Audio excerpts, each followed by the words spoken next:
كامب البروبلم سولفينج. في الفيديو ده نعرف كل حاجة هنعملها في كامب البروبلم سولفينج. كمان الفيديو ده من الرحلة هيكون لنا كلنا، هنمشي فيه كلنا، والهدف من ده الاستمرارية والالتزام والتشجيع بيننا وبين بعضنا، واننا نساعد بعض ونتعلم من بعض. كمان تفاصيل الكامب ده هيكون للناس اللي اوريدي بدأت من بدري، بدأوا يترينوا من بدري، وكمان الناس اللي لسه عايزين يبدأوا في رحلة السي بي وعايزين يدخلوا عالم البروبلم سولفينج. والهدف من الكامب ده ان ده يكون كوميونتي بيننا وبين بعضنا، بنحل كل يوم، بنسعى لهدف معين مع اتحاد فكرة الهدف واللي هي البروبلم سولفينج. انا محمد القاضي، ولازم تسمع الفيديو ده من اول دقيقة لحد اخر دقيقة، لان الفيديو ده كنز ليك حرفيا، انه هيفيدك، وكل كلمة هتتقال في الفيديو ده مهمة ليك سواء بدأت او لسه عايز تبدأ.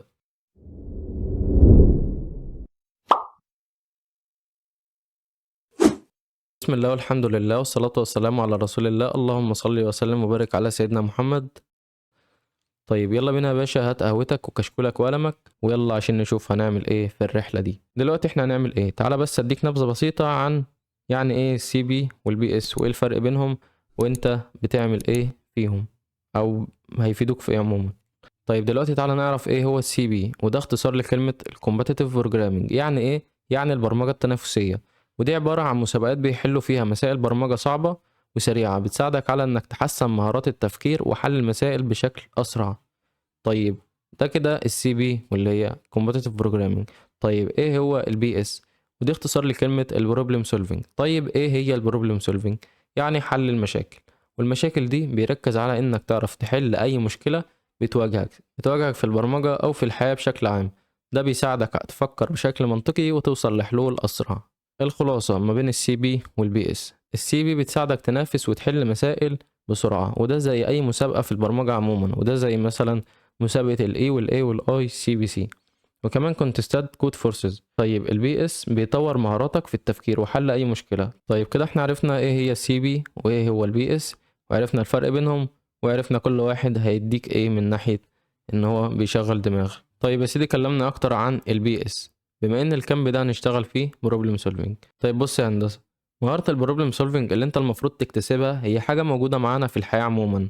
اول حاجة البروبلم دي اي مشكلة بتقابلك وتحاول ان انت تحلها بسرعة وتشغل دماغك اسرع وتحاول ان انت تحل المشكلة. طيب يا سيدي، مهارة البروبلم سولفينج دي انت المفروض تكتسبها، هي حاجة موجودة معانا في الحياة عموما. واول حاجة البروبلم دي اي مشكلة بتقابلك وبتحاول ان انت تحلها، بتحلها بايه؟ بتحلها بسرعة وتشغل دماغك اسرع وتحل ولو حليت المشكلة دي مبروك عليك، انت اكتسبت مهارة البروبلم سولفينج. والمشاكل دي مش شرط مشاكل برمجة بس، مشاكل في الحياة عموما. عشان كده البروبلم سولفينج هيشغل دماغك اسرع، هينمي تفكيرك اسرع، هيخليك تفكر بطريقة كويسة، تحسن من مهارة التفكير عندك. البروبلم سولفينج عبارة عن مشكلة بتقابلك وانت بتحاول تحلها. طيب البروبلم سولفينج طالما دخلت في البرمجة تبقى على شكل ايه؟ البروبلم سولفينج لما تدخل في البرمجة بتبقى عبارة عن مسألة بلغة معينة، مثلا بايثون، سي بلس بلس او جافا، انت بتدخل تفهم وتحل المسألة بيها. طيب هنحل ازاي او هنمشي ازاي في البروبلم سولفينج؟ وايه هي المواقع اللي اقدر احل عليها؟ واجيب شيتات منين للتوبيك اللي انا بذاكرها وعايز احل عليها؟ طيب قبل ما نقول اي حاجه عايز افهمك ان مهاره البروبلم سولفينج دي لازم تتعلمها وتكتسبها خلال فتره الجامعه، لان انت لو ما اكتسبتش المهاره دي كده كده هتحتاج تتعلمها. لان لما تيجي تشتغل وشغلك كله هيكون عباره عن ايه؟ عباره عن شغل زائد مشاكل، والمشاكل دي اللي هي الايرور اللي بتحصل لك، وده كلام ناس تقيله في المجال وشغالين دلوقتي. كمان في شركات كبيره زي ميتا ومايكروسوفت وغيرها، لما تيجي تروح مثلا انترفيو، اسئله الانترفيو دي بتبقى عباره عن ايه؟ بتبقى عباره عن بروبلم سولفينج، بيسألوك فيها عن الجوريزم وداتا ستراكشر وحاجات كتير. المهم ان انت تكون مذاكرهم لو انت بروبلم سولفينج، فدي مهارة مهمة جدا لازم تكون عند المبرمجين بصفة عامة، لان المهارة دي مهملة مع معظمنا، لان معظمنا اكتر بيركز على المجال وبيسيب المهارات اللي هي زي مهارة البروبلم سولفينج. طيب دلوقتي احنا خلصنا الجزء النظري، تعالى بقى ندخل على موضوعنا الاساسي بتاع الفيديو اللي هو تفاصيل الكامب بتاع البروبلم سولفينج. احنا معانا الناس اللي بدأت والناس اللي لسه هتبدأ، فخلينا في السهل. ايه هو السهل للناس اللي بدأت؟ تعالى دلوقتي نشوف الجدول ده.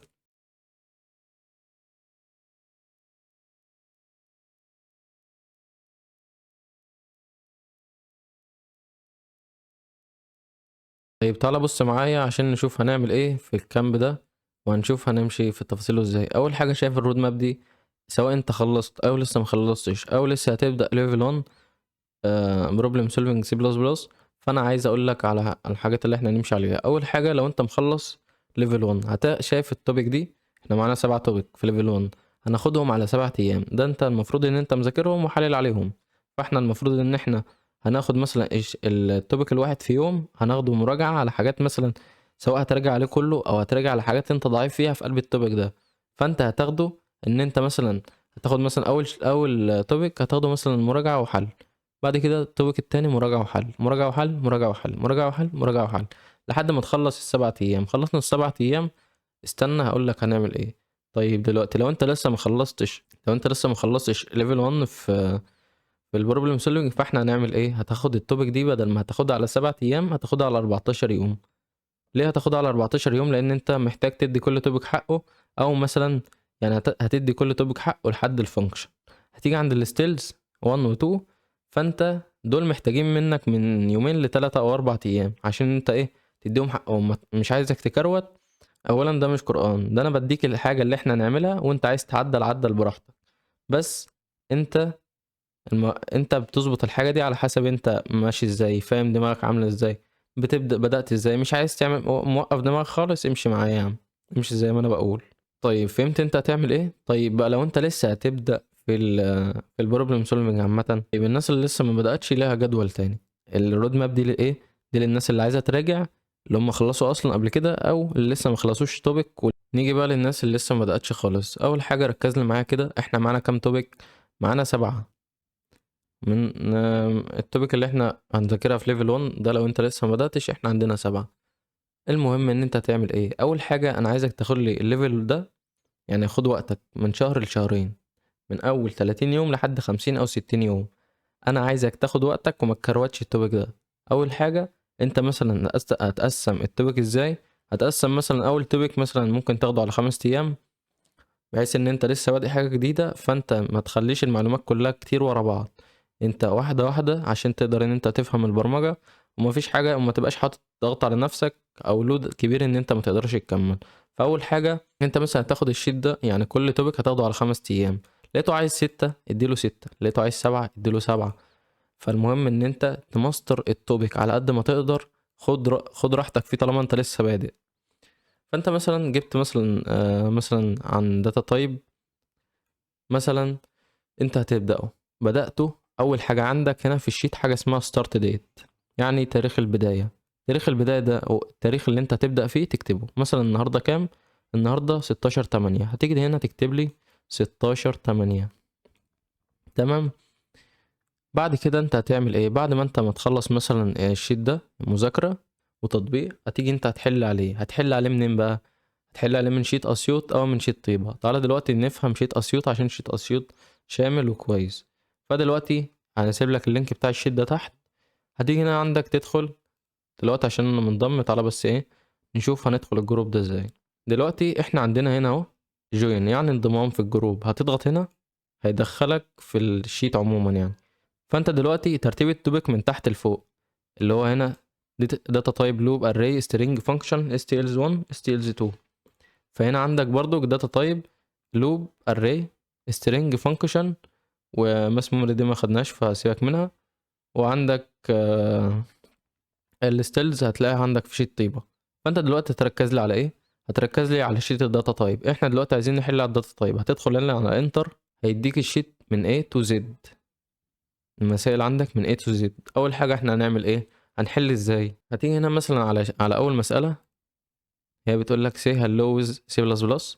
هتقرا المسألة وتفهم هو عايز منك ايه. اول حاجة هتقرا هنا الوصف اللي هو مثلا هو مديهولك عايز يعمل ايه، وعايزك تدخل الانبوت ايه وتخرج ايه.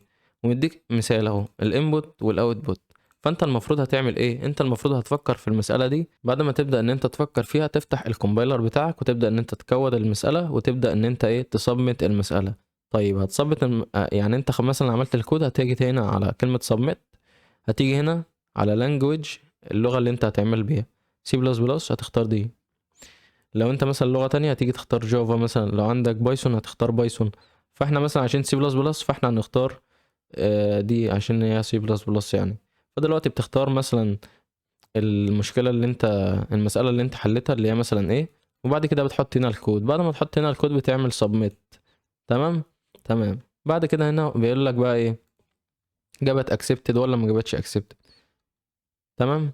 طيب لو انت معرفتش تحل المسألة دي، فكرت فيها مثلا من نص ساعة لساعة ومعرفتش تحلها، تيجي هنا مثلا تاخد المسألة دي كوبي، وهتيجي على اليوتيوب هتعمل لها ابسولف، هتشوف الناس حلتها ازاي وفكرت فيها ازاي. فانت هنا هتيجي تحط مثلا اسم المسألة وتكتب جنبها كود فورسز، هتلاقي عندك 100 واحد شارحها. فانت هتفهم بقى، تبدأ تشوف الفيديو وتفهم هو حلل المسألة ازاي، جاب المسألة ازاي وفنطها ازاي وعرف يكودها ازاي. فانت بقى واحدة واحدة وهتبدأ ان انت تكودها مع نفسك، يعني انت تشوف الفكرة، تقفل الفيديو، ترجع ان انت تكود نفس الفكرة اللي انت فهمتها. وبعد كده المسألة التانية تبدأ ان انت تفهم هو حلها ازاي، وتبدأ ان انت بقى ايه، على اساس ده تبدأ تحل بروبلم سولفينج. طيب انت خلصت هنا الشيت، خلصت الشيت من A to Z، حليت المسائل كلها، عملت ابسولف مثلا اللي انت مش عارفه. هتيجي هنا عند الورقة دي، هتيجي عند كلمة solution، عند المربع ده، وهتعلم علامة صح. طيب عندك هنا end date اللي هو تاريخ النهاية، ده مهم في ايه؟ ده انا عايزك ما تكتبش تاريخ النهاية غير لما تكون ممستر التوبيك ده كويس. يعني مثلا لو انا جبت لك مسألة في شيت الداتا تايب اند كونديشن تعرف تحلها، هاجي بقى اخترع لك مسألة، المهم ان انت تعرف تحلها. عرفت تحلها يبقى انت ممستر التوبيك ده كويس، او مثلا عرفت تفكر فيها كويس، عرفت تجيب فكرة المسألة وتكودها، يبقى انت كده ايه، ممستر التوبيك ده كويس. تيجي تكتب لي هنا التاريخ بتاع النهاية، مش عايزك تكروت اي حاجة، انت لسه في البداية فما تكروتش. خلص التوبيك، تبدأ التوبيك، تيجي هنا تكتب لي التاريخ. وده في كل التوبيك عموما يعني. تبدأ التوبيك تكتب لي تاريخ البداية، تخلص تروح تحل، وبعد كده تيجي تعلم هنا صح ان انت خلصت مثلا، وتيجي تكتب لي هنا تاريخ النهاية.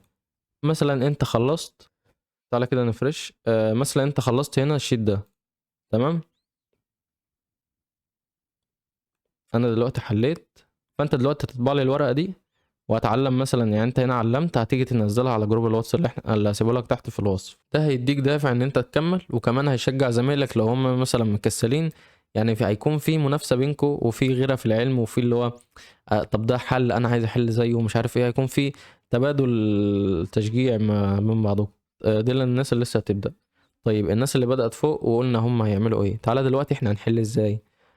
دلوقتي ده للناس اللي هم اصلا بيراجعوا. طيب احنا هنعمل ايه، عندنا حاجه اسمها توبيك، سوليوشن، جنرال توبيك، وجنرال. طيب دلوقتي احنا عندنا مثلا داتا تايب اند كونديشن مثلا. فاحنا دلوقتي عندنا الشيت ده، احنا دلوقتي هنحل من شيت اسيوط. خلصنا شيت اسيوط، شيت طيبه، خلصت شيت طيبه، حل من شيت الازهر. وهسيب لك يعني كل الشيتات، هسيب لك كميه شيتات تحت في الوصف، او ممكن تيجي هنا على البروفايل بتاعي، هتضغط على جروب، هتلاقي عندك 100 جروب، ادخل في اللي انت عايزه حل، وابدأ ماستر التوبيك. فاحنا دلوقتي والله انا حليت مثلا على التوبيك ده، حليت الشيت بتاعه، هتيجي هنا تعمل لي صح. بعد ما نخلص الشيت ده هنعمل ايه، في عندك حاجة اسمها جنرال توبيك، والجنرال توبيك دي بتكون في ايه، عندك هنا في شيت اسيوط هتلاقي بعد التوبيك على طول في حاجة اسمها كونتست توبيك. هتيجي هنا يعني عندك داتا تايب اند كونديشن، عندك هنا كونتست 1. كونتست دي على الشيت ده، جنرال على الشيت ده. فانت المفروض هتخلص هنا وبعدين تيجي تحل هنا. خلصت هنا يعني خلصت اللوب، تدخل تحل الجنرال بتاعه. خلصت الاري تحل الجنرال بتاعه وبس. يعني انت مثلا حليته هنا، تيجي تعمل صح، وسيب الجدول بتاع الجنرال ده للاخر نفهم هو بيعمل ايه. مثلا خلصت اللوب نفس الحكاية، تصور وتنزل برضك على الجروب، منها تتشجع ان انت تكمل، ومنها تشجع زمايلك، ومنها تدوا دفع لبعض ان انتوا ايه، تسألوا بعض في حاجات معينة. يعني مثلا لو واقف معاك حاجة، مش عارف حاجة، عايز انت مثلا في مسألة، يعني ده هيكون كوميونتي كويس ان انت مثلا هتلاقي ناس تساعدك فيه. طيب دلوقتي انت خلصت السوليوشن وخلصت الجنرال توبيك، هتيجي هنا على جنرال بس، هتحل جنرال على كله بقى. اللي هو جنرال انت مش عارف اصلا التوبيك ده جاي لك في ايه، يعني انت بتلغي التوبيك ده. يعني انت ما انت كده حليت على التوبيك، تخش بقى على الجنرال ده هيفهمك ايه. اول حاجه توظف التوبيك مع بعضها، يعني مثلا تعرف ازاي تستخدم اللوب مع الاري، مثلا فانكشن، ازاي تعمل فانكشن في اري، ازاي مثلا تستخدم الستيلز، ازاي توظف اكتر من توبيك مع بعض. فده كويس جدا ان الجنرال ده عامل زي الكونتستات. فانت هتدخل مش عارف انت جاي لك على توبيك ايه، فهتبدا ان انت مثلا هيعلمك ان انت توظف التوبيك مع بعضها. طيب خلصت الجنرال توبيك، هتيجي على الجنرال. خلصت الجنرال هتيجي تعمل صح، يعني مثلا حليت شيت جنرال صح، تاني صح، تالت صح، رابع صح. المهم ان انت بعد ما تخلص الجنرال توبيك اللي هي جنرال على التوبيك نفسه، تخش على الجنرال كله اللي هو بيعلمك ازاي توظف اكتر من توبيك مع بعض. يعني هو هيلغي معاك الشتات، ويبدأ ان انت بقى ايه تفهم ازاي مثلا تدخل لوب مع array مع string مع function وبس. يبقى انت كده ايه ختمت الليفل بتاعك بحاجة كويسة. بعد كده بقى ايه، بعد كده بيكون مثلا عندك البروبلم سيت هنا على الكود فورسز.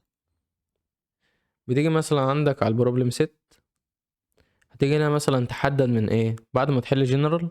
تبدأ ان انت مثلا انت خلصت ايه جنرال، ده هيكون يعني الريت بتاعه مرتفع عشان هو بيعلمك توظف اكتر من توبيك مع بعض، فبيكون ايه الليفل بتاعه عالي. فانت ممكن تيجي هنا مثلا من اول 1000 لحد 1500.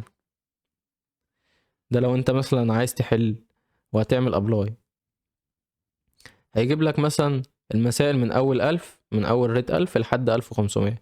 تبدأ ان انت بقى تحل، تبدأ ان انت مثلا تمسك مسألة وتحل. ونفس النظام الابسولفنج لو انت مش عارف. وبرضو عندك التوتوريال هنا، يعني مثلا عندك المسألة دي، في عندك حاجة اسمها التوتوريال. تبدأ ان انت عندك التوتوريال ده بيديك هنت. لو انت قريت المسألة، لو انت حليت المسألة ومش قادر ان انت مثلا تفهمها، الهنت ده هيفهمك انت يعني الهنت ده ممكن يساعدك ان انت تحل المسألة. ما فهمتش من الهنت، عندك answer to hint، يعني حد حلل لك الهنت. عندك حاجة اسمها السوليوشن، ده برضك هتفيدك في حكاية ان انت مثلا ما فهمتش ده كله. عندك بقى الكود ده لو انت ما عرفتش تجيب المسألة خالص، تيجي هنا هتشوف كود الشخص اللي هو حلها. فدي بتبقى فكرة المسألة نفسها. وعندك كمان في المسألة هنا بيكون عندك لو هو حاطط لك فيديو للتوتوريال دي نفسها، بتبدأ ان انت تشوفه. دي نادرا اوي لو لقيتها في المسائل، بس دي بتبقى حاجة كويسة زي الابسولفين كده. يعني انت حاليا فهمت انت هتعمل ايه. لو انت بادئ، الخلاصة يعني هتاخد الشيت ده في 7 ايام. لو انت لسه في النص، فهتاخده مثلا، حدد الوقت اللي انت عايزه. هو ده مش قرآن، شوف انت اللي يناسبك واعمله. بس المهم ان انت تبقى متابع معانا على الجروب في الكوميونتي. بعد كده ده للناس اللي لسه بتبدأ، ففهمت انت هتعمل ايه طبعا. وده للناس يعني انت مثلا خلصت الشيت هنا وحليت، فانت لما بتحل، لو حليت هنا، لو انت مثلا جبت التوبيك وحليت عليه في ال7 ايام مراجعة، هتيجي هنا وتعلم مثلا على صح، وتبدأ ان انت تحل جنرال على التوبيك. يعني فهمت الفكرة. وهنا بس الايه الجنرال على كله بقى، ده يعلمك ازاي توظف الحاجة مع بعضها وبس. بعد كده بقى ايه النظام اللي اصلا الجروب ده قايم عليه، اللي هي الفكرة دي، فكرة الهارد داي والايزي داي. اول حاجة الفكرة دي متاخدة من ايه، من كود فورسز. مثلا لما انت هنا مثلا بتحل يوم تقيل، حليت فيه مثلا من 3 لاكتر، بيديك هو لون غامق، بيديك هو لون غامق. وبعد كده مثلا لو اليوم بتاعك كان خفيف ومثلا حليت حاجات خفيفة، مسألة او اقل يعني، او جبت رونج حتى، بيديك لون خفيف. فانت بقى الهدف من الورقة دي ايه، الهدف من الورقة دي ان انت مثلا لو اليوم بتاعك مثلا ذاكرت توبيك معين، حليت توبيك معين، حليت مسائل مثلا من رينج من 1 لحد 10 او اكتر، فانت بتبدأ ان ده بيكون هارد داي. اليوم الصعب واليوم السهل. اليوم الصعب اللي هو مثلا اليوم بيبقى مليان وانت بتبقى عملت فيه حاجات كتير، بتاخد اللون الاحمر واللون الازرق. اللون الاحمر عندنا واللون الازرق عندنا. فانت بتيجي مثلا هارد داي بتلونه باللون الاحمر، عندك الايزي داي بتلونه باللون الازرق، وهكذا. ليه بقى عملت لك الورقه دي؟ لان حرفيا يعني في ناس مثلا ممكن تشتغل كتير يعني ممكن ناس، يعني ممكن اشتغل اليوم اذاكر توبيك واحل واشوف ابسولف واعمل كذا واعمل كذا واعمل كذا، واجي بكره اعمل اقل من اليوم ده وما افتكرش اصلا عملت ايه امبارح. اللي هو انا كل يوم بحل، انا كل يوم بعمل، فانا ما ببقاش عارف ايه اليوم اللي انا بذلت فيه مجهود وايه اليوم اللي انا مثلا حليت فيه قليل. مثلا في ناس ما بقاش حاطه في دماغها الحكايه دي، اللي هو انا بحله خلاص. فانت بقى الورقه دي هتبقى كتشجيع ليك. مثلا هارد داي، هتعمل هارد داي، هارد داي، تاني يوم هارد داي، تالت يوم هارد داي، مثلا رابع يوم ايزي داي، بعده ايزي داي، بعده هارد داي. شوف بقى بعد شهر هتبقى الورقة دي شكلها عامل ازاي. حرفيا دي هتبقى كتشجيع اصلا ان انت تبص عليها، ان انت تبدأ لوحدك، ان هو يكون ايه زي حاجة. يعني انا بدأت ده كله، اجي اكسل مثلا في اليوم ده، لا طب مش هكسل، طب هدخل احل. الكامب ده معمول حرفيا 4 شهور و4 ايام، 124 يوم. ما بالك بقى، ما بالك لو انت التزمت ال4 شهور دول كلهم والورقة دي كلها اتظللت وبقى شكلها كده، بقى شكلها ان هو يديك تشجيع ان انت تكمل. الله اكبر عليك يا وحيد يا لاشين، تسلم ايدك، اخيرا جبت اللون اللي انا عايزاه، اخيرا. انا هموت وعايزه اللون ده، هتجنن على اللون ده. جميل جميل جميل جميل. لسه ما خلصناش لسه، لا انا عايزه كده. طيب يا شباب، اول حاجه البوستر ده هيطبع، والبوستر اللي فوق هيطبع، وده هيطبع. يعني بص، انا عايزك البي دي اف ده كله يطبع. اقول لك ليه هيطبع. اول حاجه ده الرود ماب، لو انت مش عارف الترتيب فانت كده هتكون عرفت الترتيب. وده للناس اللي عايزه تبدا، فانت مهم جدا ان انت تعرف الميعاد اللي بدات فيه والميعاد اللي خلصت فيه، بحيث ان انت تعرف كام يوم قعدت فيهم، وكمان ان انت توثق اللي انت بتعمله سواء حليت سواء ذاكرت. وده برضك للناس اللي حلت، بحيث ان هم ده كتشجيع ان انت مثلا خلصت. يعني انت مثلا لو خلصت السوليوشن، يعني انت مثلا لو خلصت السوليوشن وخلصت الجنرال توبيك وخلصت الجنرال بس، فانت حرفيا يعني ما تشوف دي، ما بقى ما دي كلها متعلمه كده. إيه شكلك هتبقى عامل ازاي؟ هتكمل، هتفضل مكمل. انت عايز تفضل مكمل. طيب الورقه دي اللي الكامب اصلا قايم عليها، فانت دي مهمه هنطبعها ليه. اول يوم مثلا خلصت اليوم ده هارد ترين على نفسك، هتلونه باللون الاحمر. اليوم ده ايزي هتعمله باللون الازرق. فانت الورقه دي اهم ورقه في الكامب كله. وعايزك الورقه دي مهم ان انت مثلا اللي هتعمله في اليوم، مثلا سواء هارد داي او ايزي داي، هتنزله. عايزك تلونه هنا. يعني امشي زي كود فورسز، اللي هو بنمشي من هنا لهنا لهنا لهنا لهنا. يعني بنمشي بالصف ده كده، من اول هنا لحد وانت نازل بقى. يعني انت تمشي ازاي في الشيت، يعني من اول هنا شفت الصف ده كده، تخلصه وتدخل على الصف ده، تخلصه وتنزل على الصف ده. فخليك كده ماشي كده، تخلص تنزل على ده، تخلص تنزل على ده، تخلص تنزل على ده. وبس كده، هو ده الكامب بتاع ال 124 يوم. شوف بقى لو انت التزمت فترة الكامب دي هتبقى فين. وكفاية اصلا وكفاية اصلا انت بتوثق اللي انت عملته ده لنفسك اولا. ثانيا تشجيع لنفسك. يعني شوف بعد شهر ولا 2 هتكون الورقة دي شكلها عامل ازاي، ولا انت هتكون فرحان باللي انت عملته ازاي. يعني حرفيا ده انجاز جامد جدا. وورقة التظليل ده هيكون شكلها محفز أوي حرفيا. يعني بص، اما تبقى مثلا معلقها على الحيطة كده، وكل ما تخلص يعني خلصت اليوم تروح جاي معلم عليه كده، سواء ان هو هارد داي او ايزي داي. حرفيا دي لوحدها تشجعك ان انت تكمل. وبس كده انا خلصت. متنساش تشترك في القناة وتفعل زر الجرس وتضغط لايك للفيديو. وبس، سلام.